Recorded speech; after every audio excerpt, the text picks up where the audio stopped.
Ayun guys, magpapalitan tayo ng bagong filter dito sa ating faucet sa may lababo guys. Kasi madumi na siya, kaya papalitan na natin siya guys. Ito yung filter na nabili ko. Kasi nag-stock ako last time. Nung nag-order ako, bumili na ako ng maraming ganitong filter.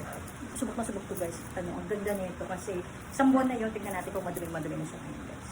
Ito na siya guys, papalitan natin siya ng bago kasi madumi na siya. So ito yung luma. So siyempre napakita ko sa inyo, ayan. Ang galing na natin guys, ayan. Ito na siya guys, ayan. Ganyan siya kadumi guys. Nakikita niyo ba? Isam ko nga sa inyo. Ganyan kadumi. Teka, kuha ko ng light. Ay, tumutulo. Wait lang. Ganyan kadumi guys. Ayan. Ayan. Ganyan kadumi guys yung filter namin. Ganyan. Ganyan. Ayan, nasa loob siya. Ayan. Ayan yung mga dumi niya guys. Yan yung mga nasalok niya sa dumi ng isang, almost 1 month na rin siya guys. Ayan. Sobrang dumi talaga guys. Kaya highly recommended na maglagay kayo ng filter sa mga faucet sa hugasan niyo guys. Kasi sobrang dumi na nalikom niya guys. Ayan. So papalitan natin siya. Ito yung bago guys. Ayan guys. Ganyan. Malinis siya. Maputi siya pag bago guys. Ayan. Pag ano na siya, luma na. Ayan. Magkaiba talaga sila. Nangingitim na siya guys. Sobrang itim na niya. So palitan na natin siya ng bago.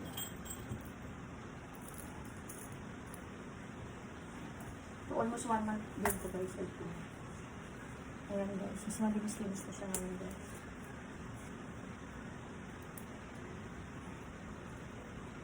Ayan pa siya guys.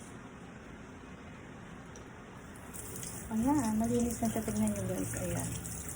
Diba? Compare nyo dito sa luma. Sobrang itim niya talaga. Ayan guys, sobrang puti niya. Diba? Yan yung bago. Ito yung luma. Ayan.